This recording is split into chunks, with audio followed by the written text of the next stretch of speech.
continuando nossa formação filosófica, após nos aprofundarmos na filosofia patrística, a filosofia dos padres da Igreja, vamos entrar na filosofia medieval, que de certo modo é uma continuidade da filosofia patrística.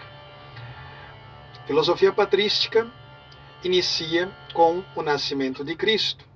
Podemos sim dizer que ela principia com o surgimento de nosso Senhor Jesus Cristo. Porém, é claro, se levarmos em consideração que os ensinamentos de nosso Senhor somente foram aproximados de elementos da filosofia grega a partir do contato com os discípulos dos apóstolos, então podemos dizer que é uma data mais adequada, ou pelo menos no que se refere à história da filosofia, seria propriamente o século II da era cristã. Até porque no século I ainda temos Nosso Senhor com o anúncio da Boa Nova, da salvação, e seus 12 apóstolos, até o último dos apóstolos, que foi São João, o último a morrer, foi São João Evangelista, autor do 4º Evangelho. Então aí, nesse primeiro século, temos o anúncio realizado por Nosso Senhor e seus apóstolos, e a partir dali são os discípulos dos apóstolos, isto é, aqueles que deram continuidade à missão apostólica. E estes nós já chamamos de padres da Igreja. Os padres apostólicos primeiro, os que tiveram contato direto com os apóstolos, e depois os outros padres da Igreja. E esse período da patrística vai se estender, historicamente falando, nunca há uma definição 100% segura quando se refere a datas e tal, mas por consenso, pela maioria dos pensadores estudiosos sobre este assunto, se define como término da fase patrística e início do pensamento medieval, o próprio princípio, início da Idade Média, que seria a queda do Império Romano do Ocidente. Então, a queda de Roma. Com a queda de Roma, se dá o princípio da Idade Média. Ali, século V, podemos dizer que é século V depois de Cristo. Aqui, portanto, acontece a queda de Roma, a queda do Império Romano, mas não a queda da Igreja, não a queda da cristandade, pelo contrário, é a partir daqui que a cristandade se cristaliza, se solidifica de tal modo, e ainda mais, se enriquece, incorporando os povos bárbaros.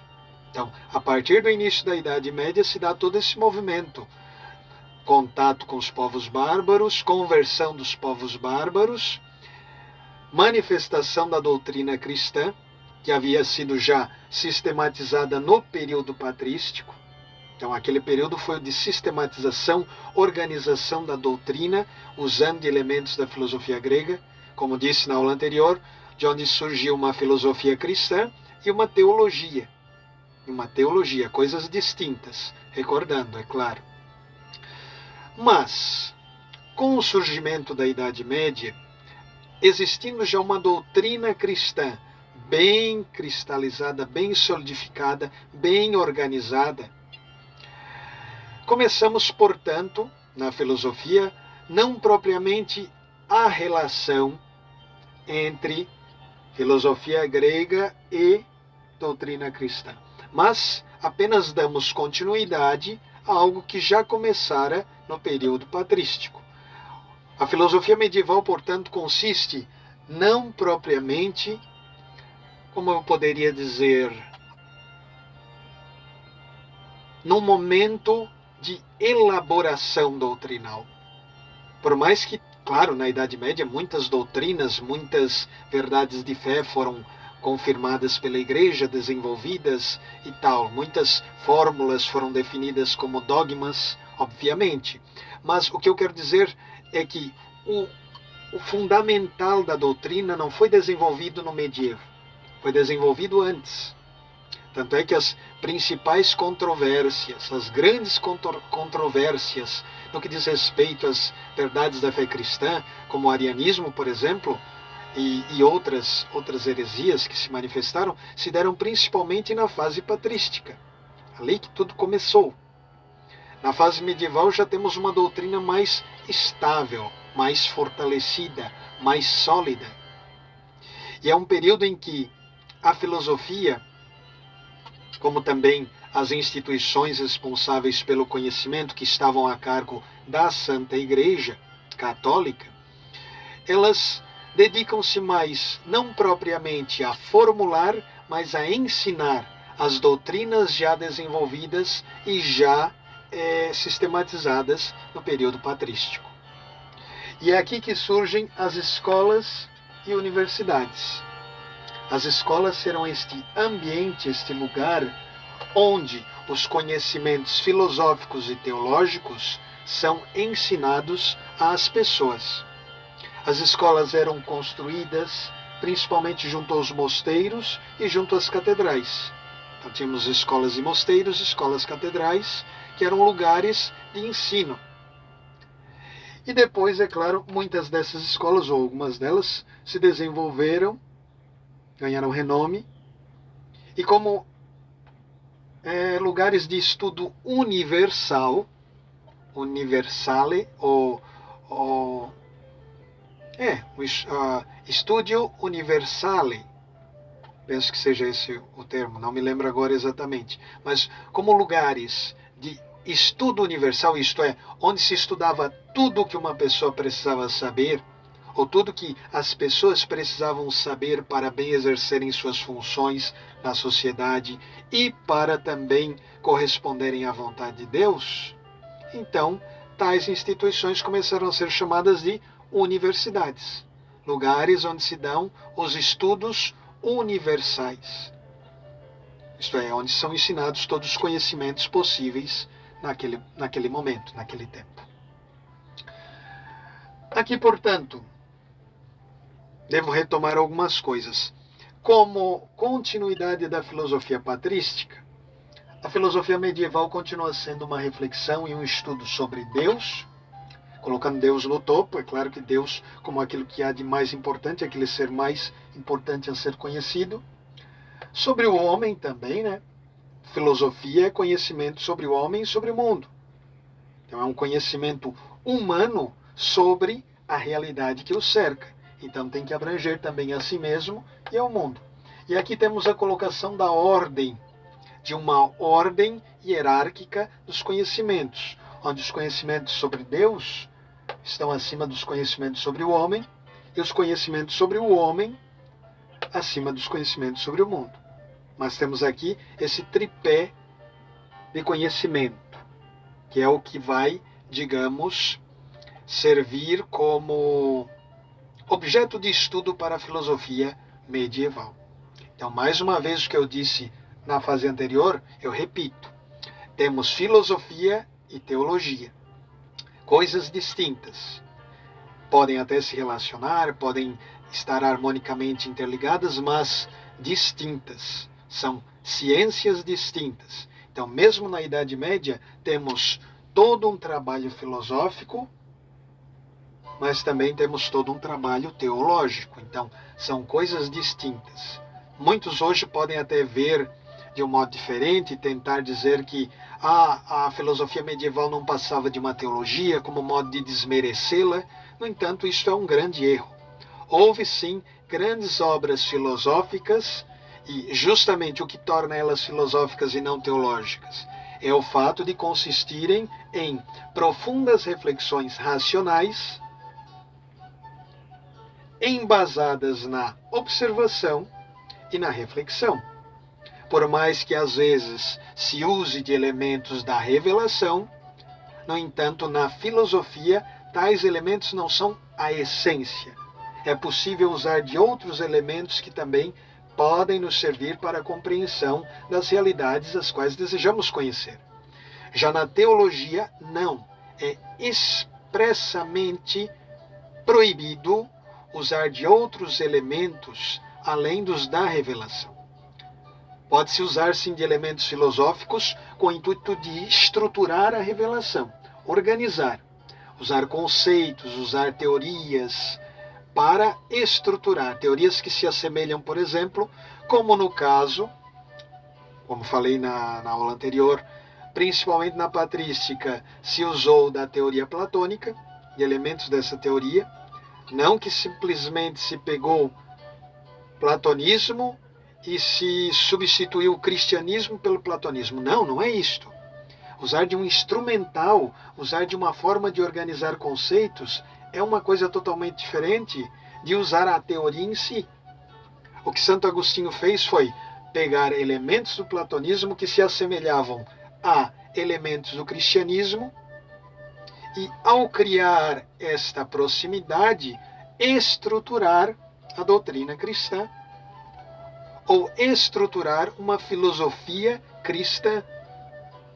Na Idade Média, esta relação entre doutrina e filosofia continua por meio do platonismo também, mas principalmente, e aí temos um elemento novo, principalmente pelo aristotelismo. A doutrina aristotélica vai ter grande destaque na Idade Média, principalmente mais para o ápice da Idade Média, digamos século XII, XIII, por ali.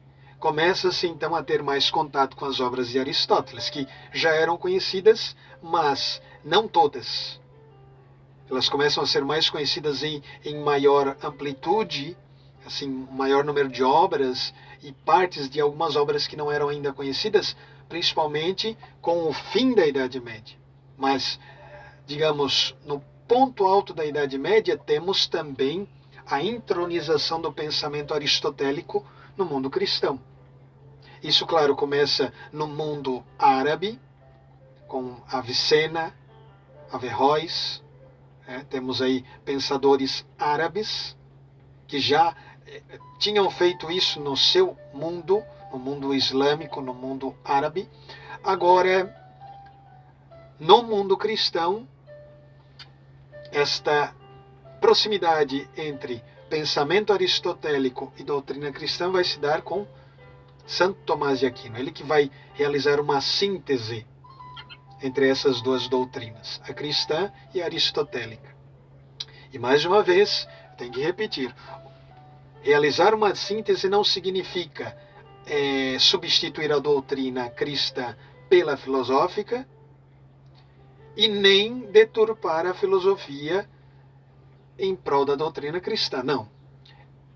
As coisas permanecem distintas. Podemos tanto constituir uma filosofia cristã que é verdadeiramente filosofia, como também uma teologia que será distinta da filosofia, como estudo de Deus, estudo embasado na revelação, porém organizado, estruturado com o uso de conceitos e teorias filosóficas, mas não com a substituição dos elementos da revelação. Então isso deve ficar muito claro. Eu faço questão de frisar isso porque sempre haverão pessoas que, não compreendendo a relação correta entre filosofia e teologia na Idade Média, vão depreciar a filosofia medieval, o que é um erro. É uma fase tão importante como todas as outras e que trouxe, sim, grandes acréscimos, grandes contribuições para a filosofia, principalmente no que se refere ao estudo sobre Deus, como causa primeira de todas as coisas, e também de diversos outros elementos que a religião muito ensina e com grande proveito, como a questão moral, reflexão sobre as virtudes, principalmente sobre algumas virtudes que no mundo grego não tinham tanta relevância, mas que no mundo cristão adquirem maior relevância, como principalmente a virtude da caridade. Para os gregos não existia caridade como os cristãos veem. A caridade, fazer algo por amor a Deus acima de tudo, isso não existe para um grego. Existe benevolência, generosidade, fazer as coisas, fazer algum bem para o outro, pode até existir, mas fazer o bem para o outro, por amor a Deus, visando algo superior ao próprio ser ao qual servimos, visando Deus acima de tudo, isto é uma contribuição da religião cristã. E quando a filosofia incorpora isso, ela está, sim, fazendo algo muito útil para si mesma. Porque, afinal de contas, fazer coisas, fazer ações, visando apenas seres limitados, é algo limitado. Devemos sempre visar o que é mais perfeito. E na caridade é isso que nós fazemos. Então, quando a filosofia assume tal elemento e pensa, reflete sobre este, ela está fazendo filosofia, mas usando de um elemento proveniente da revelação. Penso que aqui tenha ficado claro que o período medieval é uma continuidade da filosofia patrística, porém com a grande diferença de que, enquanto na patrística temos o princípio dessa relação entre filosofia grega e doutrina cristã, no período medieval temos uma relação consolidada e que se aprofunda sempre mais. E que é principalmente manifesta, ensinada, passada para os demais nas escolas e universidades que surgem a partir da Idade Média. Espero que isso tenha ficado claro para todos e também espero, na próxima aula, todos vocês estejam conosco. Fiquem com Deus, curtam, compartilhem esse nosso vídeo, se puderem e se quiserem, e até nosso próximo encontro, se Deus o permitir.